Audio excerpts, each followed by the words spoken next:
A circle full of dogs. We put in a work. Let's go out there with a bunch of crazy dogs.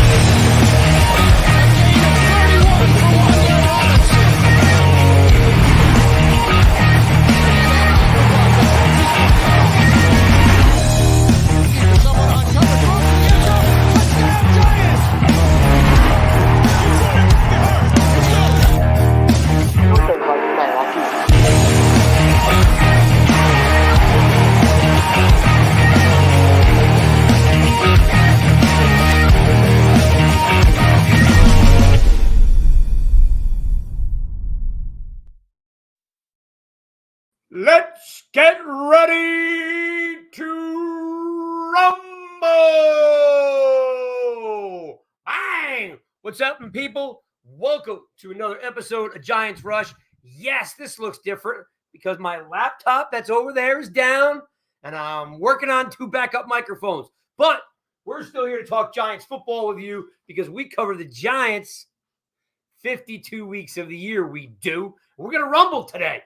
We are going to make this whole show about Saquon Barkley because you people will not stop talking about him. So we're going to talk about him. And, of course, we're going to throw in there Xavier McKinney. We're going head-to-head. We're going to let you guys say we suck, they suck. These guys are great. Spartan Mike is in the comments, so you can jump in there and tell Mike congratulations on getting a dog. Right? So you got to try out what kind of parent you are by getting a dog before you actually have kids, right? And if you can actually not kill the dog, you might be able to have some kids. All right. Up first, we are going to bring in the boys because NY Giants Rush is here every single week with this guy. Bang. Woo! What's up, Chris? Hey, Craig. Hey, everybody. This has already gone off the rails with that opening. I love it. Get ready to rumble!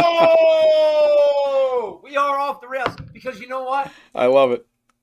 We need – listen, I have heard that Bill Belichick is a crappy coach this week, and, it was all Tom Brady. The guy who couldn't start at Michigan had, and he made Bill Belichick. I have heard so many nutty things this week I can begin to tell you, and it got capped off by watching this guy here up next get choked out by the UFC fighter. What's his last name? Tito. Let's bring him in. Where's Alex?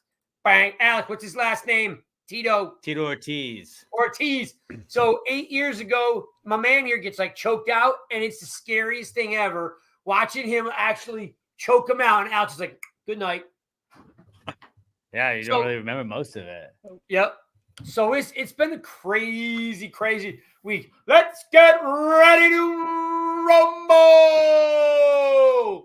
All right, we're ready to go. I'm fired up because we are going to lay it all out on the line. Who wants Saquon Barkley back? Who doesn't want? Why? Hot takes, data, throwing it all at you guys. So we're going to start off with this. Let's throw a banner up here, and let's just say Barkley. Okay, Chris, tell me this. Saquon Barkley missed 3 games this year, okay? He missed 3 games this year, and in his absence, Breida had 68 yards, Brightwell had 14 yards, and Gray had 25 yards. So in those 3 games, we basically sucked and could, with no yards, couldn't run the ball. However, we want to get rid of the face of the franchise. So I'm going to just start off, Chris. Tell me why Saquon Barkley, is he a leader or is he not a leader? Oh, he's an absolute leader. Forget what you feel about him in terms of hitting the hole and dancing around sometimes, but he's an absolute leader. He wanted to be in training camp last year. He worked out the 1-year deal when he could have sat out and just been a hard ass about it, and he didn't. And the whole team loves him. All the players, you never hear a word about him. Yeah, he's an absolute leader for sure. Okay, so Barkley's the leader.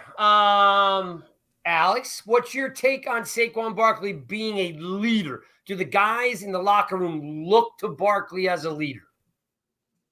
I absolutely think so. I think he's probably the biggest leader on this team over the last couple of seasons, you could say. Whether or not that means that you pay him at that position, I think that's a whole other discussion. Which you be a leader and not get paid. Right. Yep, and we are going to talk about that because right now, of course, we're just laying the groundwork for if we pay him or not, right? So one is Barkley is a leader in the locker room, off the field, on the field. How about this, Alex? Does the offense go through Barkley, or is he, you know what? Doesn't really matter.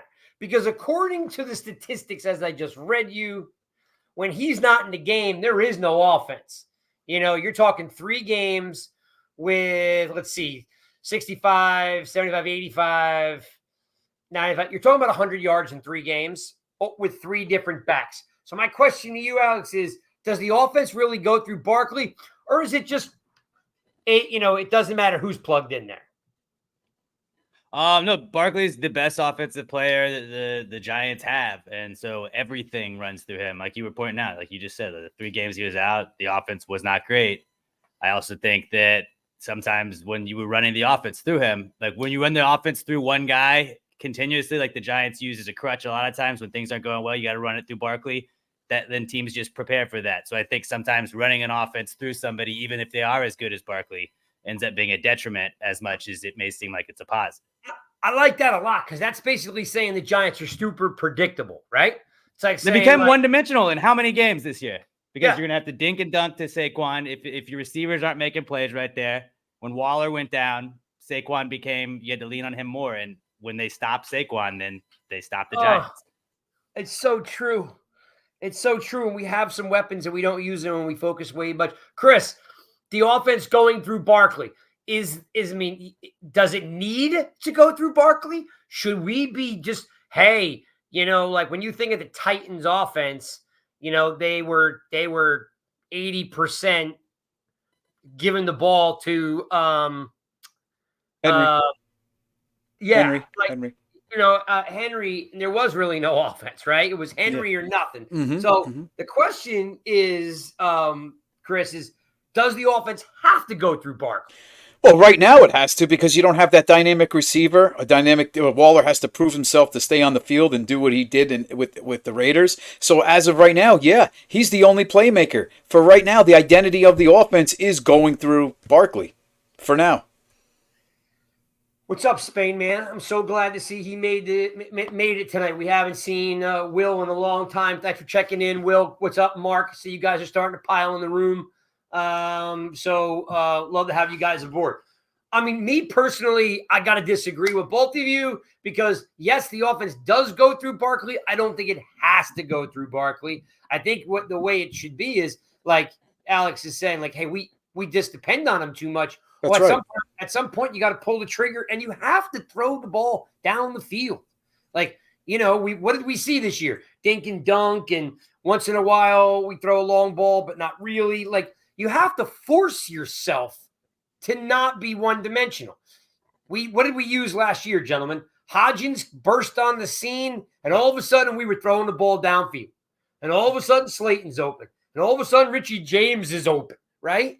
Because we didn't rely on just Barkley. Well, Craig, I ran a stat last year. We did rely on Barkley to like the games we lost last year were because we would only rely on Barkley. Like when things go wrong with the receivers, Barkley's the only thing we lay on, and that was always what cost us games. Yeah, that part is definitely true. I mean, like this year we had Waller, and like there was no game plan around Waller. He ran one route all year, right?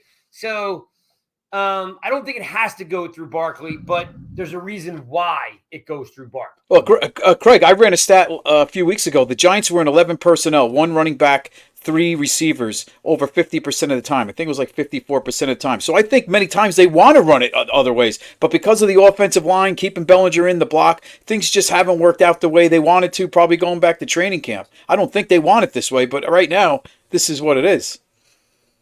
Okay, well then let's ask the next big question. Oh, Alex, you got something? Go ahead. No, I was just gonna say, like with that offensive line, like not to talk about other games, but like the AFC Championship game yesterday, when Mahomes and Jackson are just standing in the pocket for like 45 seconds, and the offensive line was giving them all day to throw. I was like, what I would give for like 2 of those plays a game. It was amazing watching a real offensive line play. Yeah. You're watching like there was one point where I think Lamar Jackson might have had 8 seconds. Like he was like, you could just stand there, walk around over there, take a drink.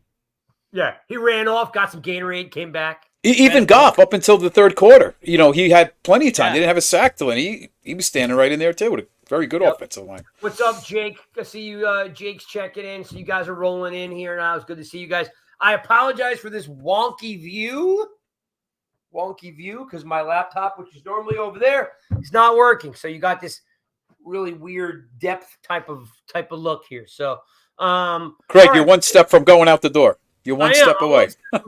Let's kick him out, Alex. He's out. Kick him out. Actually, that's a closet, so I'm one step from locking myself in the closet. And then I'm sure there's a come out of the closet joke built in there somewhere too. Okay, so here's the biggest question outside of paying him is this one specific question that Barkley haters love to run with. Okay. Does Barkley still play at a high level? Now, gentlemen, let's make sure we understand what a high level is, okay? Because everyone has a different definition. So on this football team, Saquon Barkley had a great 2018, great rookie year. He had a great 2019. He went back-to-back years with 1,000 yards. His rookie year, he had over 700 yards receiving. He had 2 back-to-back stellar years, right? You know that year, too, they do get some film on you, right? So they prepare for you a little bit more. Then he has a knee injury. Then he has an ankle injury. Then he comes back and he crushes 2022, right? And then he has a pretty dang good 2023.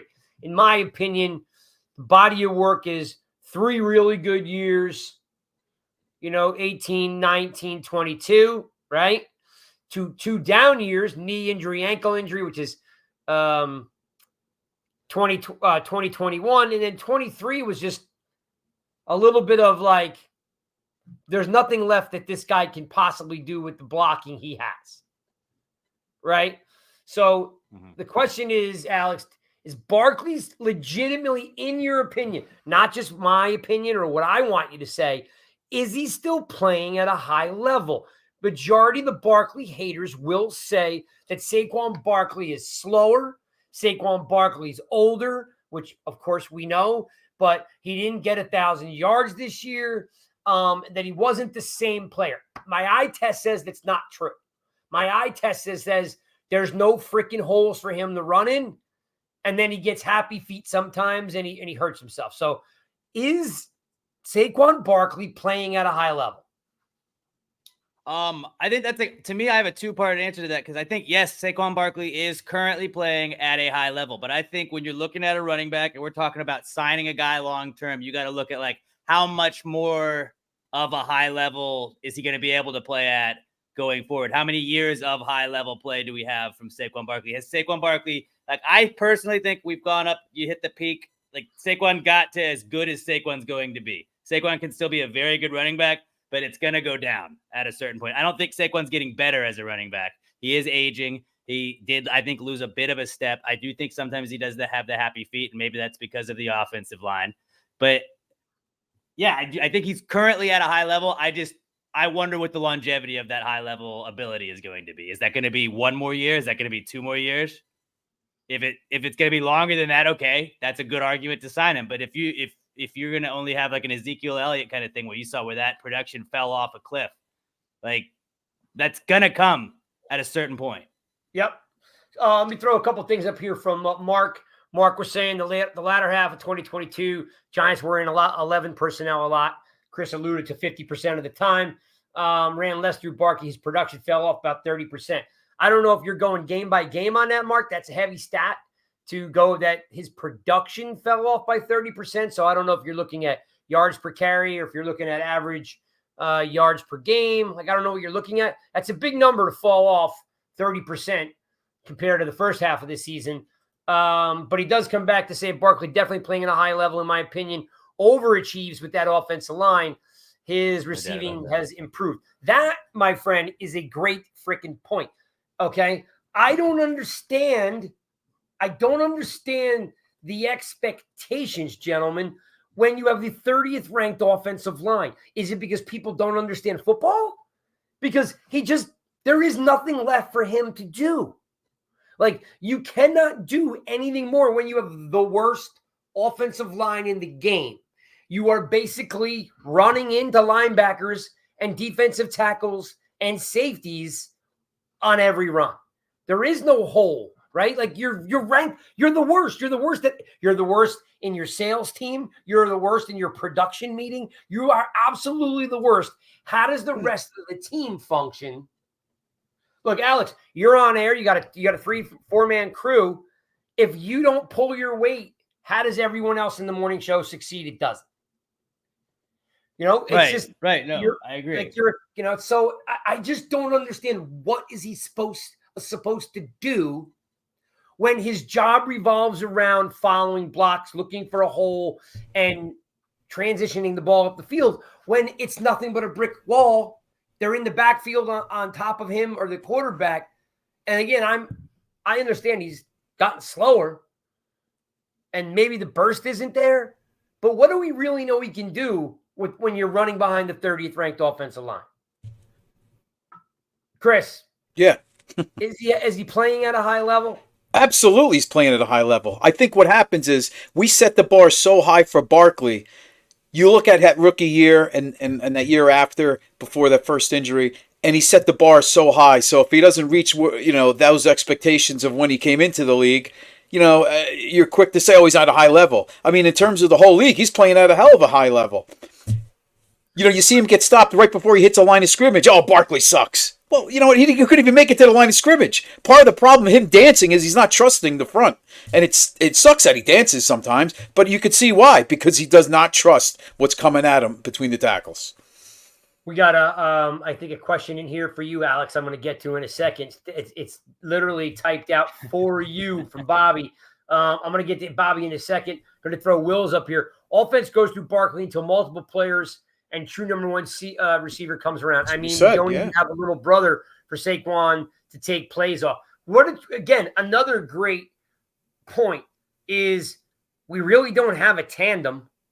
I don't know, maybe they don't trust Breida, but they don't really, I thought, who was here before Breida? I liked him a whole lot better. I like Wayne Gallman. We let him go too early. No, after Gallman and before Breida. Yeah, from the Raiders. When Barkley got hurt. What was his name? Oh, my God. I can't believe I can't remember his name.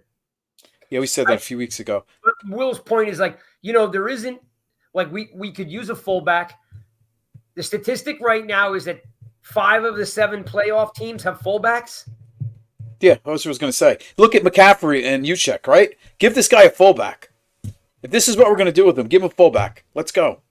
And as Will was just saying, if you don't have a number one receiver, right? You got a tight end that's constantly hurt all the time. You're focused on a guy. And I just feel like I don't understand why people think that's an excuse. We're not making excuses. It is what it is. It's not like he's running behind the 20th offensive line. He's running behind the 32nd ranked offensive line. Yeah. And by the way, Craig, Cold has it. Devontae Booker. That's who you're talking about. Devontae Booker, you're right. Damn it, yeah. Nice job, Cole. Cole's in the house. Go ahead, Alex. No, I do think going back to that with Saquon, it is the 30th ranked offensive line. And at a certain point, when we're talking about paying this guy, it's is it worth paying the guy all that money if we're not going to be able to overhaul the offensive line in time to make it worth it? Because if we just keep running this back, that's insanity. We're just running the same thing over and over again. Or is it time to be look, nothing against you, Saquon. We love you, buddy. Thanks for everything you did here. But maybe we got to part our ways and figure out something else, and then we can focus on an offensive line. Then maybe we can get a running back that we're not just going to kill over and over again, then we can work with going forward. That's not going to cost us to break the bank. Well, then I'm going to throw this up here for you from your boy Bobby. Wants to know if the Texans should get Barkley. I know Bobby's a Texans fan. I personally, if the Giants can't get him, I would love him if he could go to the Texans because I have a lot of Texans friends down here. They have Singletary and Damian Pierce right now, though. But if you think about, like, they do have some cap money. If Saquon Barkley went to this Texans team right now with CJ Stroud and that offense they have right now, that's a really scary offense. Yep, It's sure a really is. scary offense. And that's Maybe that's Texans look into it, depending on what you can get him for. If you want to go to a contender and you're Saquon, maybe you don't take as much money as you could somewhere else, and you go to the Texans for 18 for a 2-year deal at $18 million a year for that, or no? Is that what gets the Texans over the top? I have no idea. I think they'll probably invest in defense, but that would be a really good get for the Texans. Well, I'm going to read you that just in case everybody needs to know. So the 2024 salary cap does not get settled and put in stone until late February, early March. So the salary cap is it's estimated to go up around 8% this year, 242 million. So it's not quite set yet. So right now, okay, the running back tag is at 11.3. That's, and of course, Saquon's been tagged. This would be the second tag for Saquon. But going from 10.091 to 11.348 is an increase of 12.46%. These are big numbers that we're talking about. So it doesn't seem like a lot of money, but you're talking about, again, it's 1.3 million raise by getting a tag. And then I think there's also more money because, right, Chris, if he gets tagged the second time, there's another stipulation there. Yeah, I think the franchise tag for him the second year is going to be just over 12 million, like 12, yeah, 12.10. Yeah, so 12.9. It's $2 million raise. And yeah, you're right. Saquon would be great in Texas. He'd be great in a lot of places, right, that are ready to pop. It's a tough call because I don't necessarily think, don't think that he's washed up. So so right now we looked at this leader. Saquon Barkley's a leader. Does the offense run through Barkley? It does. It shouldn't have to, but it does. And is he playing at a high level? We think so. I don't see anybody in the comments pouring anything in here about, him not playing at a high level. I mean, he didn't reach 1,000 yards, but again, I don't know what the guy's supposed to do behind a 30th ranked offensive line, and the starting quarterback is down, and you're on the second quarterback, and he's down, and you're on the third quarterback. I mean, I don't know. So that was as he had to play at a high level. This question, Barkley deserves to get paid. We're going to save that. We're going to save that because we're going to talk about another player, right? So let's do this, right? We did Barkley. We got a little bit of juices flowing on Barkley, right? Let's get some juices flowing on Xavier McKinney. Where Barkley was tagged last year, franchise tag, he really held out. We also know that he turned down 2 contracts, one earlier, one later. There's a little bit of that going on. The Giants offered him the money, and he turned it down. He gambled on himself and lost. He came in at the 10 mark. He had a 10 million mark. Pretty good year. Not great, not bad.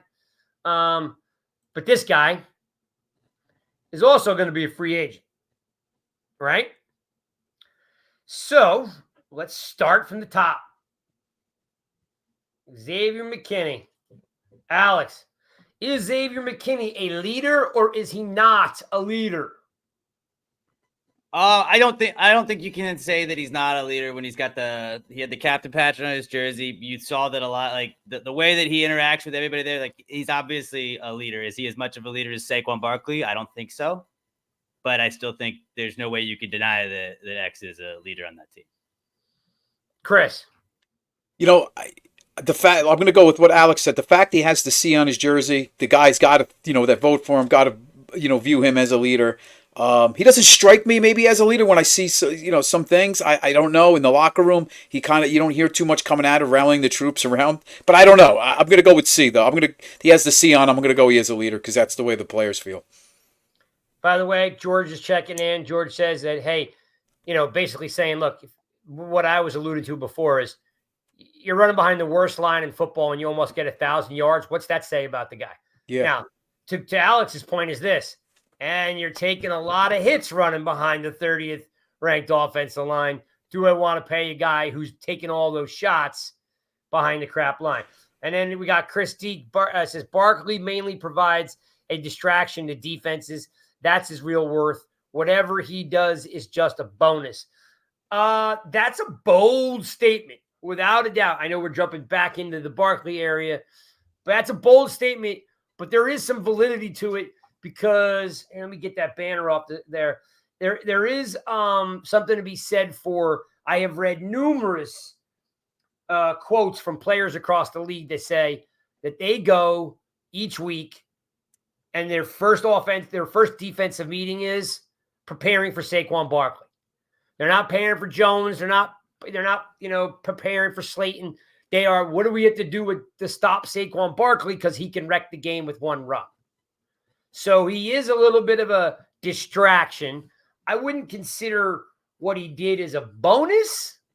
That might be a little too far, right? I mean, because I can't pay him $10 million for being a distraction, right? I mean, there's all those intangibles that come in there that he's gotten better. He's worked on his receiving out of the backfield. He's accountable. If he doesn't have a good game, he's a leader in the locker room. I don't know. Any thoughts, guys, on the fact that it's a bonus if he does well? No, it's no. He's too much of a playmaker. No, it is what it is. Real quick though, it'd be a shame if Barkley left because the Giants are going to get the offensive line fixed in the middle. That second round pick, one of them is going to go to a guard. They're going to get a stud guard in the draft, and they're going to fix it. Schmitz, Thomas, you got to worry about Neal maybe a little bit, but those guard spots are going to get fixed in the offseason. So it'd be a shame if he left going into next year when you might have some good work up the middle. I see how I'm with Chris. I want him to be right. I want Chris to be right. I believe in him. I think Shane's going in the right direction. We also could maybe get Joe Alt in the first round too, which would be sick. We maybe get first and second round, load up that line. That'd be nasty. I'd be cool with that. All right. Hold that thought because we're going to dig into this in a second, but let's talk about X. All right. So Xavier McKinney,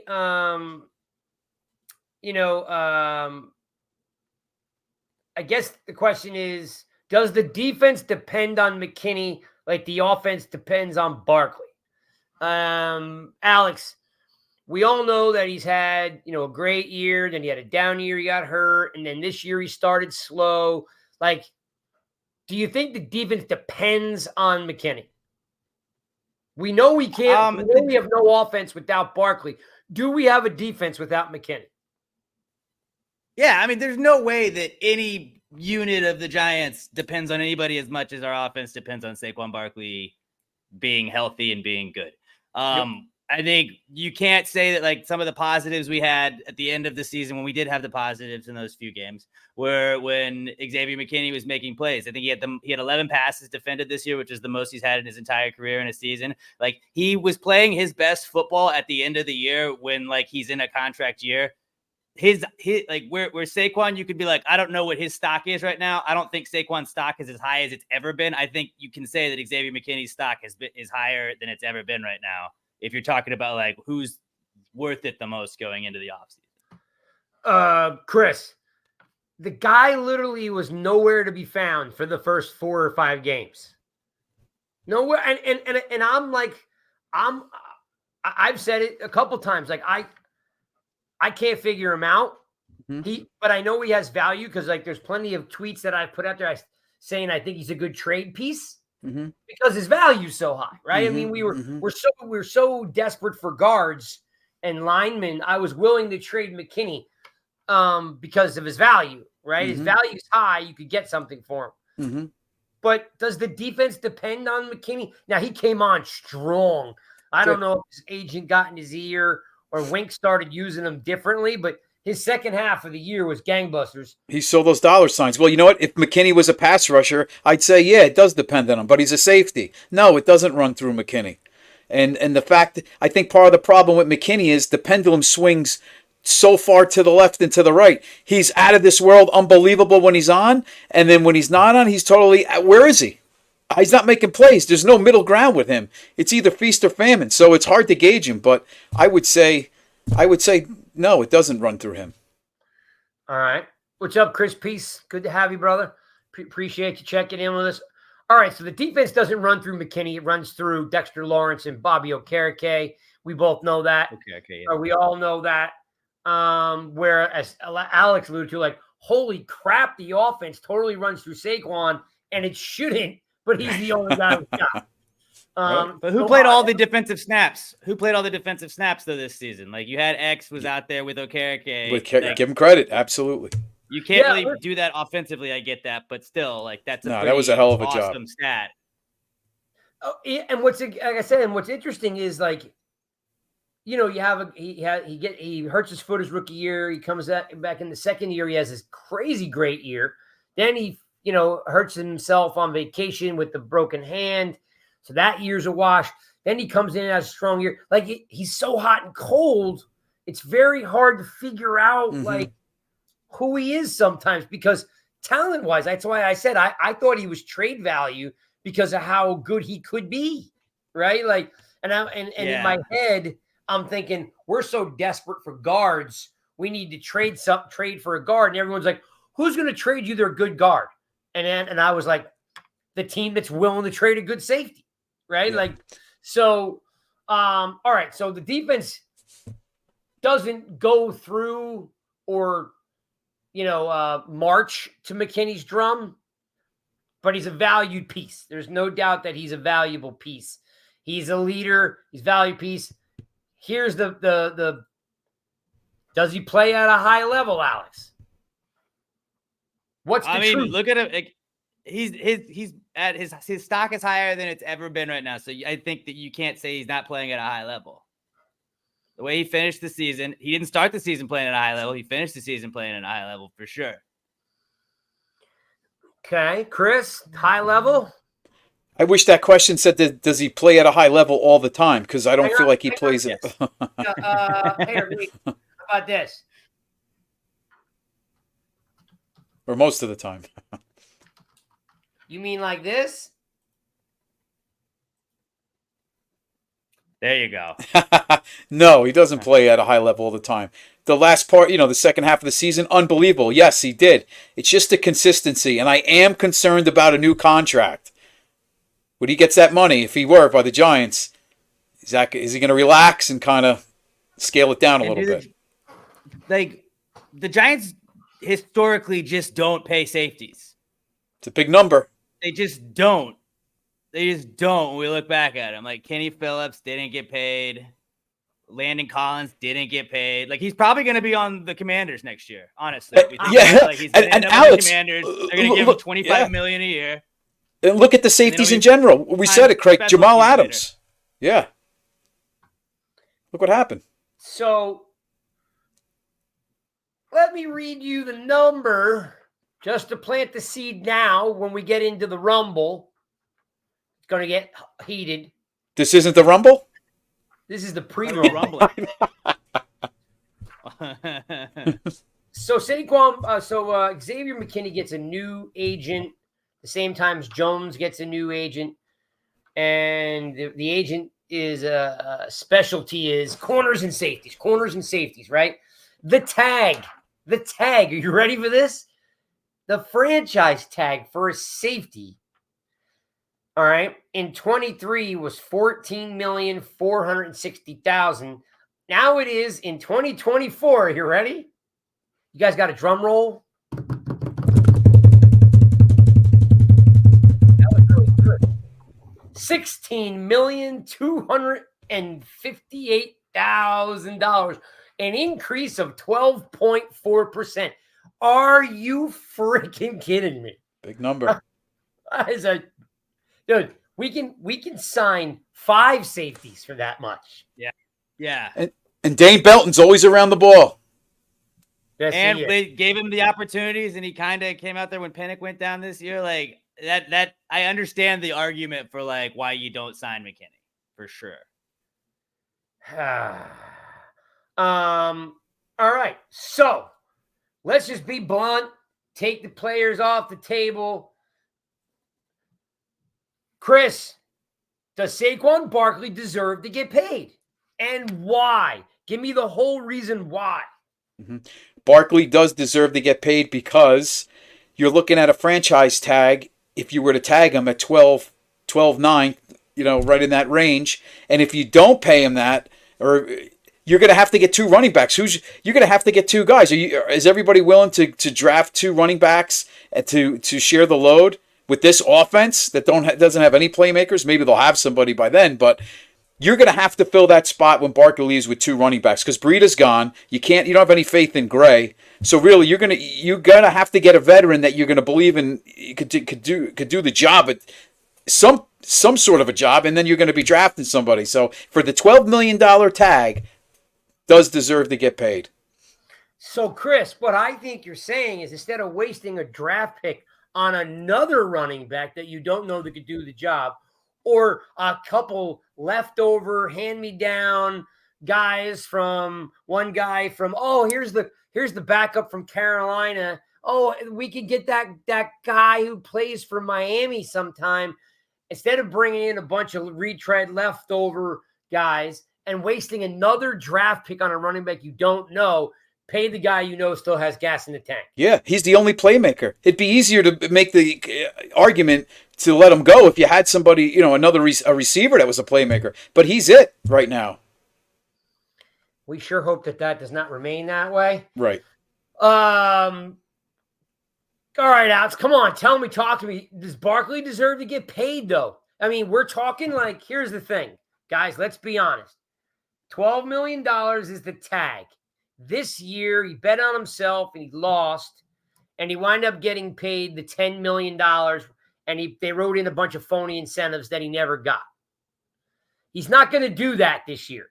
He's going to make sure that that there's the ability to make some more money because he made no more money, right? Alex, does he deserve to get? Does Saquon Barkley deserve to get paid? And if he does deserve to get paid, what are you paying him for? How long? That's really the hardest part. Yes, Saquon Barkley absolutely deserves to get paid by the Giants. I don't know, man. I keep going back to the fact that we lean on Saquon as a crutch. In so many games we lose, and it becomes one-dimensional. Do we just need to get if we don't have him there, we can't lean on him as a crutch. We have to find something else to have a crutch for. If we have to, that sucks. And I would hate to have life without Saquon, but maybe getting rid of the one thing we lean on all the time makes us have to lean on everything else. And then we figure out another way to win where we're not just going with one guy.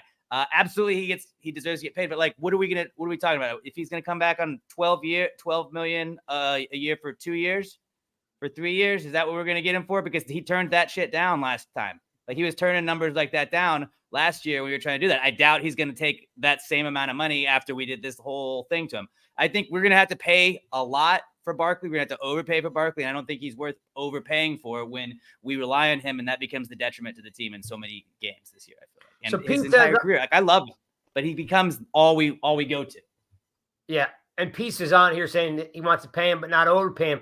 I don't know where he's coming up with market value at 6.6. You're not getting anybody for 6.6 million. You're not even getting half of Barkley for $6 million a year. It's just not happening. Because the tag is 12.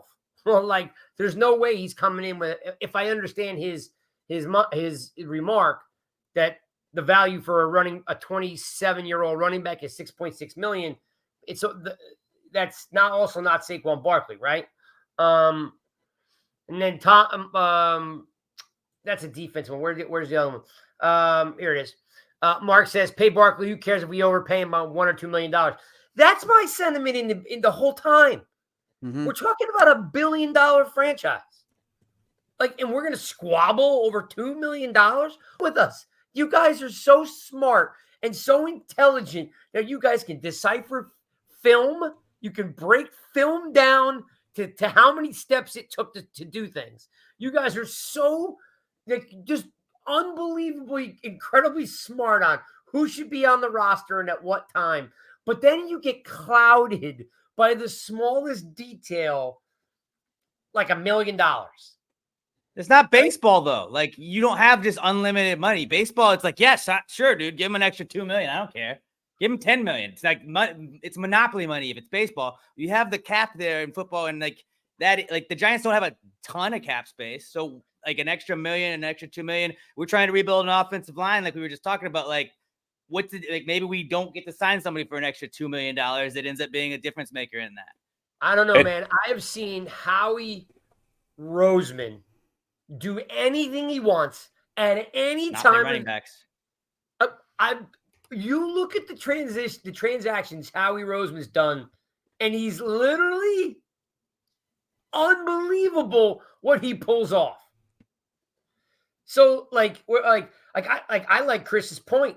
Like, Chris has always got really good takes, but I don't see how you could pay Saquon Barkley $6 million. Like that. If we can get him for $6 million, absolutely sign him up. Sign him up. Well, here's another thought, guys. You have Derrick Henry hitting free agency as well. So maybe you put a non-exclusive tag on Barkley, which allows the Giants to match any offers and let the market set itself and see what exactly the market's going to be calling for.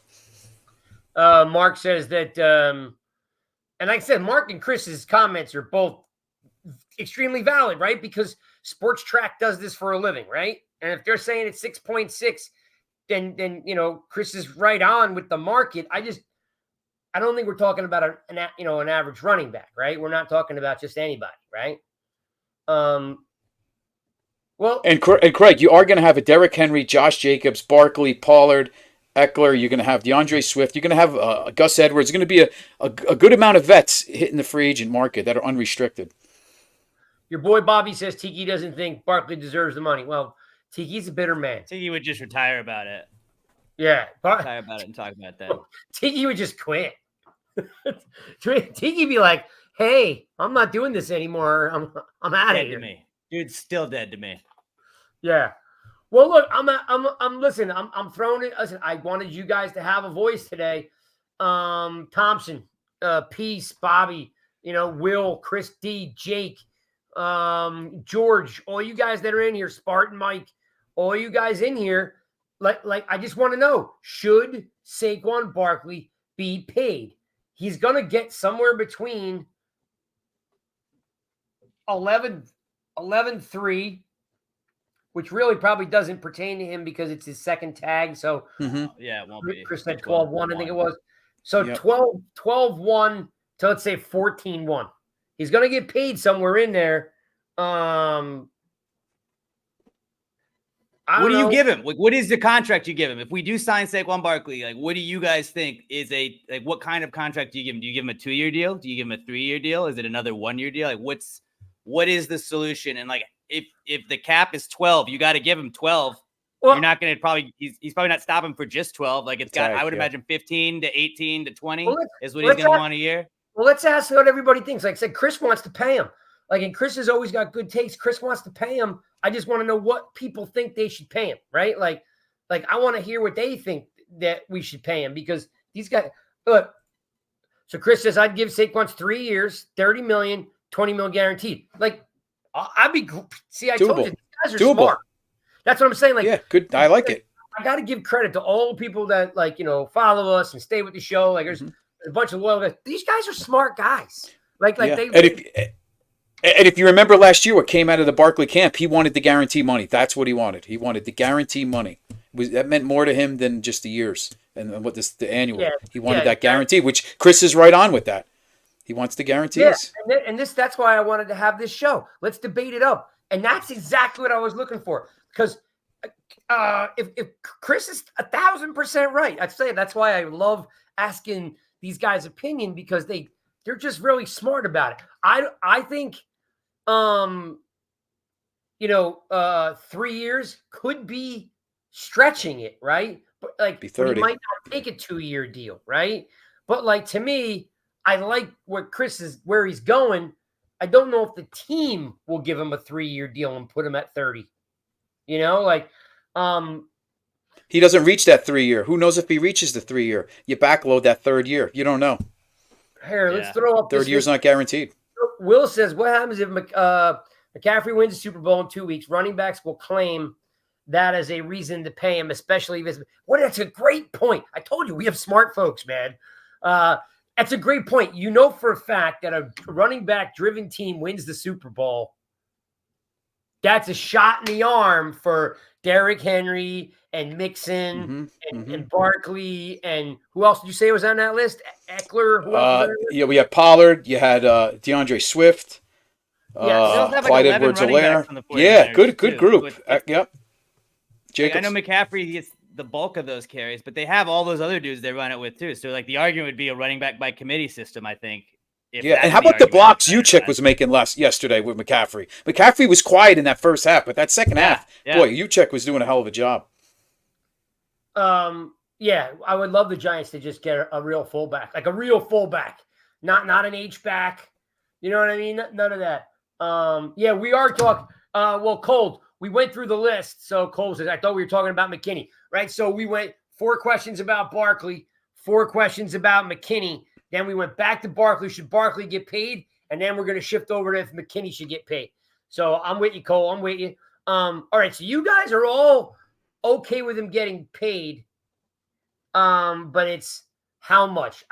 I'm really, like I said, I think that Chris might have some GM in his blood because he's got a really good framework. The only thing I think, Chris, is I don't see the Giants giving a 27-year-old running back a 3-year deal.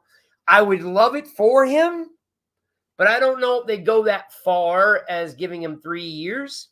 Yeah, but that 3rd year could be bogus. They could just, after 2nd year, not even take a cap hit and just backload. There's ways to, that usually that last year, a lot of teams have outs with those contracts. Bobby says 4 years at 64. Wow, that's 4 years guaranteed 64. I think Bobby might be hitting the sauce. I think he's messing with you. Yeah, it's a lot of money. It's a lot of money. I'm just looking here. But wouldn't it have to be like $36 million for the 3 year? Because he's going to want the 12 a year. The tag number. Yes. The tag would be right. So I think 3 years, $30 million makes sense. It would be awesome. And then the guarantee. Is that realistic? No, the guarantee, I guess, is more. You got to remember though, the tag is only 2 years, right? So the tag goes away after this year. He can't be re-tagged. But he's going to want the value of the tag at least, not $2 million less than that. Right. He wasn't taking that last year. But remember though, the tag is only guaranteed 2 years. The 3rd year is not guaranteed. So that money, from an offer standpoint, in the 3rd year, they can offer him the going rate of $6 million, right? He may want the tag, but the tag doesn't make sense for the team because it's not guaranteed anymore. The only reason he wants the tag now is because the tag is guaranteed. When the tag's not guaranteed anymore, the value now just goes like this, woof, blows up because next year his value is 6.6 million or whatever the sport track number is with inflation, right? So let's say the sport track number next year is 7 million. That's all the Giants have to offer him. So giving him 3 years is 1 year at 12, right? The next 2 years don't have to be at 12 because it's not guaranteed anymore. No, you backload it in that 3rd year, you can cut him. Yeah, exactly. And I mean, that would be a travesty to see your franchise running back get cut. Like that just would, at that point, I mean, I know they don't keep guys around long, but it sucks seeing these guys that have put a lot into the one franchise like Derrick Henry and, these guys have to bounce somewhere else. It's hard. All right. Well, look, so I think most of the people in the, I haven't seen one person say don't pay him. I'm looking for one guy that's just don't pay him. I mean, Bobby, Chris, Mark, I don't know if Jake is still here. Jake, Will, Tuto's here. Cole's here. These guys are all saying pay him. I'm just scrolling through. I mean, Spartan Mike might have said don't pay him. Hang on, because how cynical he is about paying anybody. But that's what you're not supposed to pay running backs. That's the biggest, don't pay running backs. Everybody says that. And then, when people do pay running backs, when was the last time it really worked? It's a passing league. When was the last time it? Well, Christian McCaffrey, maybe, but he's part of a system of it. But in the NFL, guys, right? Most of the teams, their playmakers are at the receiver position. They're playing running back by committee, but in the Giants' case, they're playmakers at the running back position until further notice. Let me see what Bam says here. So, what position that we realistically need? Wow, Bam. You're going off the rails on the draft, Bam. We're not definitely not there yet. But in the draft, you need pass rush out of the gate. And this is just a quick side note: pass rush, tackle, guard, cornerback, wide receiver. Not in any specific order. I guess in a certain order: pass rush, wide receiver, or wide receiver, pass rush, guard, cornerback. If I had to quickly do that. All right, let's flip the tables, gentlemen. So everyone is in the consensus of paying Barkley. I know we don't have this huge sample size from everyone here to put their 2 cents in, but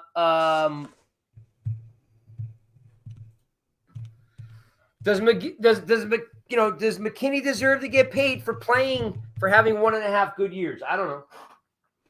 You tell me. Alex, start with you. Does McKinney deserve to be paid? Yeah, he's gonna deserve to be paid. He's going to get paid by somebody, I think. I do not believe that it will be the Giants. Because I think that he's gonna get paid more than the Giants are willing to do. Like I said earlier, the Giants historically do not pay safeties. And we have Dane Belton kind of waiting in the wings. We got to test him out a little bit at the end of the year. So it's like, I think when you look at, like, when we're comparing, what do we have if we don't have Saquon? I think you have to look at that same way with X, and you get Dane Belton. So it's like, how confident are you in Dane Belton? I don't know. But yeah, you can look at the 10 games he missed his rookie year. You can look at the ATV accident. And you can also look at, like, he's probably going to get a big contract that I don't know. Like, what is a realistic contract you think for X? Well, again, not the tag. No, but I was saying, like, but it's got to be close to the tag, right? Like, right. Because he's not worth the tag, in my opinion. Well, let's say this: if the tag is the average of the top, is it top 10 or top 5? Top 5, I think. I think it's top 5. The tag. Top 5 average. Players. Should be around like 16 or 17, I think, this year. Arthur says, I like the idea of first right of refusal. Let's market determine what is fair. Hey, non-exclusive, Arthur, yeah, look. Let me throw Arthur's comment up here. Heck yeah, look, if we could do that, I like the idea of first right of refusal. Let the market determine what's fair. That's what we said, yeah. Non-exclusive tag. Yep. Non-exclusive, yep, exactly. And Chris, you're right. Belton had a great year. Okay, here you go. So Sport Track, see, Chris is on fire today. Sport Track says 5 million, 52 million, 10 in average. I'd sign him for 4 at 45. Chris is like literally like our capologist. I love that. Yeah. Nice job. I'm like, Chris is a good guy. He's like our Steve Kornacki. Seriously, he's on fire today. I do really like that. I really do like that. At 10 in average, I'm okay with that. 10 in average. The only thing that kind of gets in my, the Giants I thought they blew it with Julian Love. He wanted 6. They wouldn't give him the 6, right? Haggling over a couple $100,000 here and there. Like, I think they got to play a little hardball with McKinney and say what Chris just said. Hey, we're coming in at 10-4, and we're going to give you, 3 of the 4 years guarantee. I'd be cool with that. Yeah, I think that's great. I like that deal. But the problem is, with the Amazon and the YouTube deal, the salary cap's going to go up a lot this year. There's going to be teams that are going to be willing to spend. And McKinney did have a great year. I think he's going to come close to that tag number out on the open market. And unfortunately, I don't think – what's that? No, it's amazing, too, to your point about the salary cap, because I think we lose sight of the number, right? It's going to be over $240 million. They're saying – it won't be set again until that March number, February, March. 242.5 million was most likely going to be the number with an increase of 8%. So, I just can't see paying a safety $16 million, Chris. So I agree. I mean, you got Dane Belton for his 3rd year. You may lose him soon. So I think it may be time for Dane Belton to compete for that job. And by the way, like Belton, Pinnock, and they even had McLeod paying corner. Like, listen, they give me McLeod. Yeah, they put McLeod over Hawkins at the end of the year. Well, he was a 7th round pick. He had a good training camp, but he just wasn't. Oh yeah, I'm just saying that they made a safety play corner, and he played great, right? Sure So did. Sure did. they Yeah. have options. You know what I mean? Because McLeod is a safety. No, McLeod is a corner, actually. They moved him to safety during training camp. They wanted to experiment with him at safety, and then they moved him back to corner. Corner is his natural position. Doesn't that technically make him a safety too? Yes, but his natural position is corner. He had really not played safety. And you're right on. I'm saying, like, but if they moved him to safety, he can play safety, and Pinnock can play safety. Oh, yeah. And Belton's a safety. Like, they do go into the year with 3 safeties. And Javarius Owens, the rookie from this past year. He's another one that's looking for some time. And Owens. Mark, what's not accurate about Love? It was the Giants offered more than the Seahawks, but when it came to the Giants, they already had relocated those funds. He's right. Yeah, but they lowballed him, Mark. If they had just given him the $7 million, it would have just been a done deal out of the gate. Like, they played hardball with Love. You know, like, so, you know, he had a great year. He led the team in tackles, if I'm not mistaken, or was one of the top guys, 1-2 guys in tackles. I thought they played a little hardball with him. I'm making the point that if they had just given him the money, think about it. You have Love at $7 million and McKinney at 10.4. We're in good shape right now, but we're going to lose McKinney at 16. Yeah. Mark says his ceiling is $12 million. I agree. I think, and that was last year. You know, if you look at the safeties last year, I think the tag last year was right around that mark, 12 or 13. But yeah, I think 12 is spot on. Did we miss Love this year? Yeah, I thought so. Remember, especially in the beginning of the season. Yeah, I'm like, wait a minute, McKinney didn't even show up for the first 4 games. I'm like, yeah, we missed him. We couldn't stop the run anyway. You know, I don't think we missed him personally. Love? Yeah, I don't think we missed him. I mean, yeah, I like his attitude. He played hard, but he played well. But I don't think we really missed him. I do. When McKinney was nowhere to be found, I was like, can anybody tackle? And remember, Okereke started late too. He looked like he was lost in the system, and then something clicked for them guys. I think Wink has such a weird system that it's hard to evaluate guys too, where you're like, well, was he just sending them on weird blitzes where he's not really getting a chance to defend a bunch of passes because he's coming off of the rush right there? Like I think that Wink's system, especially like getting used to what everything was going on with in the beginning of the season, like where they were kind of adjusting to like Isaiah Simmons, you saw his role kind of increase, I guess, a little bit more as the season went on.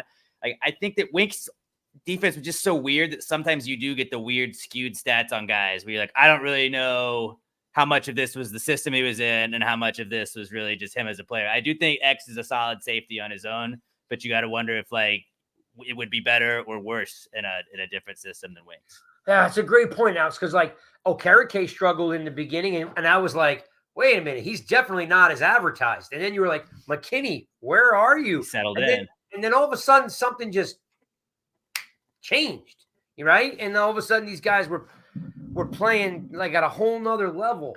So those hybrid positions he'd put him in and stuff like that I think it's never going to be like that with any other defensive system he might be in. He has it. Listen, Isaiah Simmons, he came here saying he wanted to rush the passer, and we were dropping him into pass coverage. And then, and then we were dropping Tibbs in pass coverage. Like, so it was, it was definitely. Simmons is not an everyday edge. I mean, he's a situational guy. He's the guy you just come in and rush the passer. He can't set the edge in the running game. He's just not that guy. Hey, Chris, either can Thibodeau. Yeah, well, I'll tell you what. With that new defensive coordinator, they don't want to drop him in coverage, like they were doing with Thibodeau as well. So, we'll see what happens. Thibodeau is going to benefit a lot from a new defensive coordinator because they're going to wind him up and let him go. Yeah.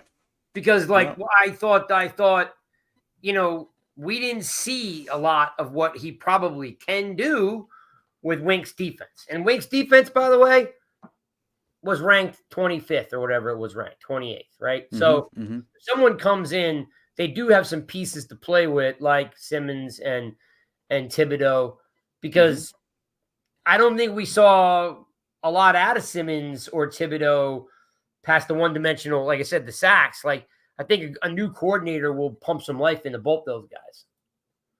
I'm looking what else is in here. I already saw that. Did we miss Love last year? I think where is Will? Will said McKinney. Oh, here we go. McKinney's a little version of the draft class buddy Winfield, but Winfield's better. All right. Guys, have any comment on Winfield? He's all pro, isn't he? Yeah. So that's better. Yeah. And yeah, Chris Okereke did take a few games to get going. Like I was disappointed. I'm like, this doesn't look like the guy we saw in the Giants last game of the season when the Giants played the Colts, and he was all over the field drilling drilling Jones with elbows, and right, like we were like, wow, who's this linebacker? And then he came, and we were like, that's not the same guy. Well, if you remember when McFadden was on the show, he talked about that it was a whole different type of system than what he was used to, in Indianapolis. So, it did take time. Yeah, right. We tell you guys what the players tell us. And by the way, for the record, I'll say it again. McFadden said right here that he didn't even know Wink and Dable were having issues. Nobody did.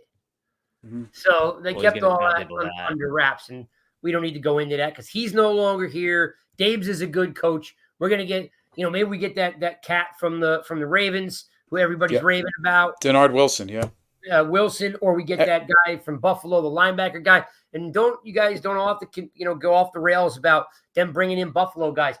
That's called a coaching tree. That's what guys do. They bring in guys who know their style of coaching, right? Go check out Andy Reid, Mike Holmgren's coaching tree. Like all those guys, Gruden and all those guys rolled all up under Holmgren and Reid. They all take their own guys. Dable gambled by taking two coordinators that weren't one of his guys, and look what happened. Right? So it kind of blew up. All right, final thoughts.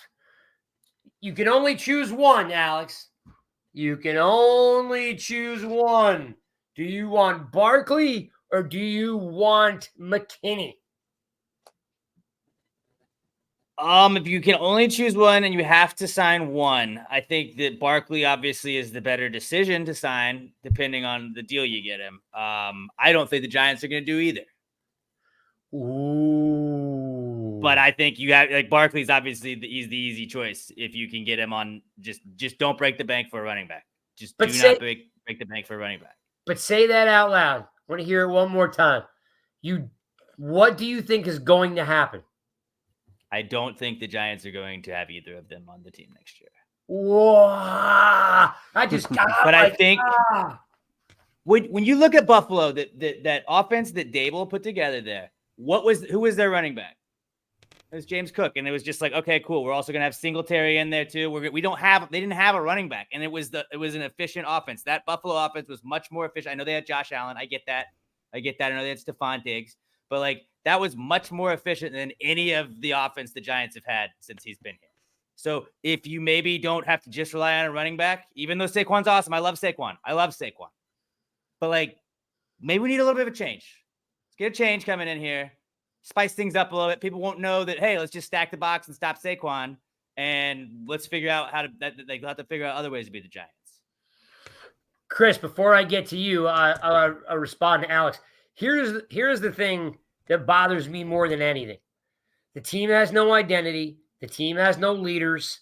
We're opening up another hole, right? So we got no receiver. We got no guard. We got a part-time tight end. We got no quarterback. And now we're going to have no running back? We got a quarterback. We just paid him. Who? Just paid him. Who? Daniel Jones. Ever heard of him? Yeah. God. He's done. Yeah, he's on the roster. He's on the team. Coming off ACL. He's not even going to be, he's not going to be full, whatever. I don't know. Still need a quarterback, regardless of its backup quarterback or a starting quarterback, right? Now you're talking about needing guards, tackles, running backs, quarterbacks, and wide receivers. The whole offense can't start over. This team cannot start from scratch. You can't just. So you pay a running back. How are you going to pay anybody else? Well, he's got to understand that it's either he gets paid because he's greedy, or he works out a good deal for the team, or you let him go. If he's not willing, again, he gambled on himself once and he lost. Mm-hmm. He can't gamble on himself again. He's got to say, okay, I'll come in with a cap friendly deal so we can get some bodies in here and play. If he's cool to do that, yeah, I think that's the move. Because honestly, at the end of the day, again, you can't have no quarterback, no running back, no wide receiver, a part-time tight end, and no line. Like you just can't survive that way. And right now, you can't create more holes. Like you need stability and some leadership on this team. Who's the leader if Barkley's not here? Daniel Jones or Dexter Lawrence or Andrew Thomas. But that's the defensive side of the ball. But I guess so. Andrew Thomas. Quiet. But maybe. Eli was a quiet leader. Yeah, but that's because you had a domineering personality. He won 2 Super Bowls. Strahan. But I got you. All right, Chris. But you have next. I'm with you. I'm just saying, I just don't want to create any more holes because they're just going to go out and get a bunch of guys to run the ball, and we're going to have a bunch of grays. Barkley misses 3 games. Breida, 68 yards. Brightwell, 14. Gray, 25. I don't want any more of those guys. Like, don't use those guys. Get other guys. And they'll be just Blake like Corum. those guys. Trey Benson. Bucky, whatever his name is, from Oregon. Yeah, they're those guys. Jags. They're just guys. Maybe not. Maybe a couple of those guys are pretty good. Chris, are we? I get it, but do you want to waste a draft pick on a running back? Not a first-round pick. Well, to Alex's, you can find running backs in the draft everywhere. Look at Pierce, your guy in Houston. He was Pacheco. Pierce was a late round pick. 7th round, right? Yeah. That's an insane story. His brother and his sister getting killed. It's crazy. All right, Chris, Are we paying McKinney or are we paying Barkley? Who do you want? You're not going to be able to pay McKinney, in my opinion. He's going to want too much, and he'll get it on the open market with that tag sitting out there for $16 million. He knows what the market's going to call. Yeah, Washington's like they have over $100 million to spend. They love our safeties. They do. So give me Barkley. He's getting $10 million this year. Another $2 million. You got him on the tag, and you roll with it. Unless you can work out a deal before free agency, which I don't know will happen. But you got Barkley for 12 for a year. Let you build the team around that new, whatever it is, the quarterback, whatever it is, and he gives you an extra year to build that offense and find that dynamic receiver and playmaker once Barkley leaves. Will wants to know McKinney's a top 10 safety. Yeah, he's a top 10 safety, no doubt. Yeah, I agree. Even as much as that guy frustrates the hell out of me, he's a top 10 safety. Not top 5. Not top 5. But yeah, you don't pay him. You don't pay a not top 5 guy. Here you go. Let's see. So Arthur says, how come KC gets a good running back in the 7th round and we can't? And he's from Rutgers. Listen, man, there are guys out there that Bradshaw are good. one time. What's that? We had Bradshaw in the 6th round one time. That was cool. From Marshall, right? Yep. Yeah. It does happen. It does happen. You know what Great I mean? offensive line, KC, too. I think they gave up like 35 sacks for the year. Yeah. And Arthur, love to find a great running back like Pacheco out of Rutgers. Game and a half. Game and a half. We give up 35. Giants give up 35 sacks in a game and a half. By the third quarter of the second game, we've eclipsed that number. We did it by week 2. We're at 40 by the third quarter of the second game. All right, so Chris, you're signing Barkley and you're not signing McKinney? I'm taking Barkley for the tag for 12. And then are you giving him a new deal or are you leaving him on the tag? I like the deal Chris said. For the 3 years, the $20 million guarantee, I'm up on that. Whatever, I think yeah.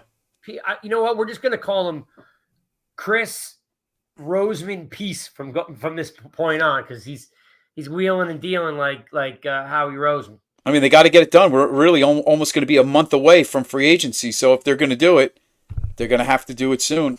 For Barkley? For Barkley, because then they'll have to tag him. Because free agency will be that second week of March. You don't want them to hit them. If you go through it during the open market, I guess, but kind of want to lock them up if you could. If that's the way they're going to go. Man, I'd love them. They still got to draft a running back, right? You still got to draft a running back. I think so. I don't think so.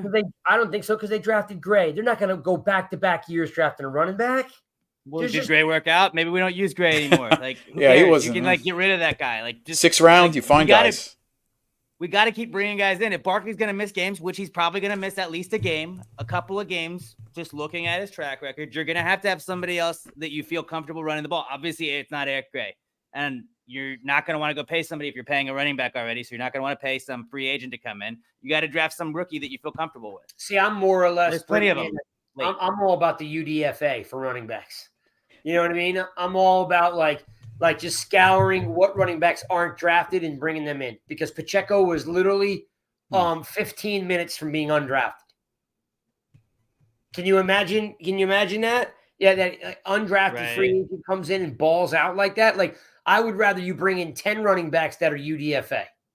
I'll give you some names lower on the free agent unrestricted. Kareem Hunt, Rashid Penny, Jerick McKinnon. Well, he's been around, right? So it's Penny.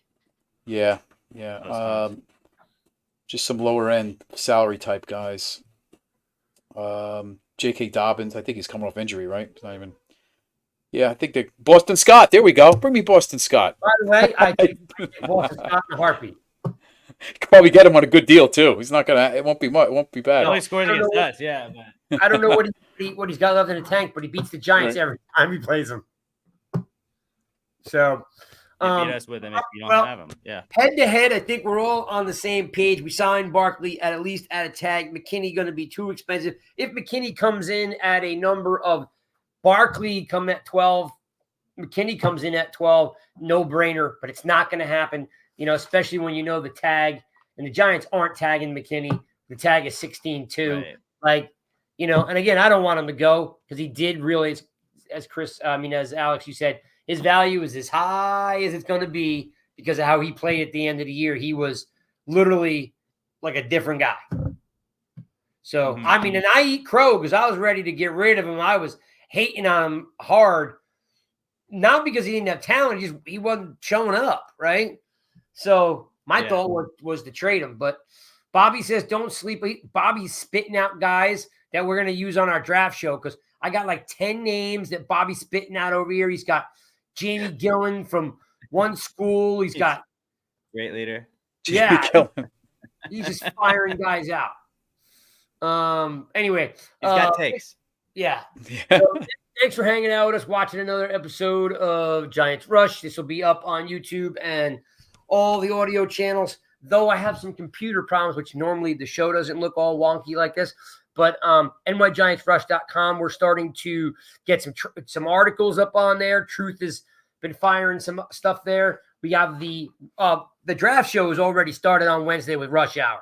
Rush Hour, 8 o'clock. You got Spartan Mike. You got Truth. Shawnee B stopping in and hanging out. They're already evaluating players for the draft because that's what Truth just loves and sleeps and eats that. We boys need to get together to talk about if we're going to actually pull off the draft in Detroit. If we think we can pull that off, even if we did like a quick in and out, it's only an hour and a half flight. We could probably do a 1-dayer. Go Thursday, come back Friday. Go Friday, come back Saturday. We could probably do something like that, just like we did when we were young. Which we'll do the show from the airport. We'll jump right in the plane and come home. Yeah, we could just do that from Philadelphia or Newark Airport and just the say food court. The food court, yeah. Exactly. All right, so head to head, we all are taking Barkley because it's a tag, and we are letting McKinney walk because he's too expensive. Head to head, Barkley wins, and bye-bye to McKinney. We will do a couple more of these coming up. Maybe we do Isaiah Simmons. Maybe we do Darnay Holmes. There's a bunch of guys out there that we could talk about. Let us know what you think, who you want to hear from. Pound it out. We appreciate you guys hanging out. We'll see you guys next Monday. Hopefully my computer's working by then and you don't have to see this long, wonky view. Peace out, boys.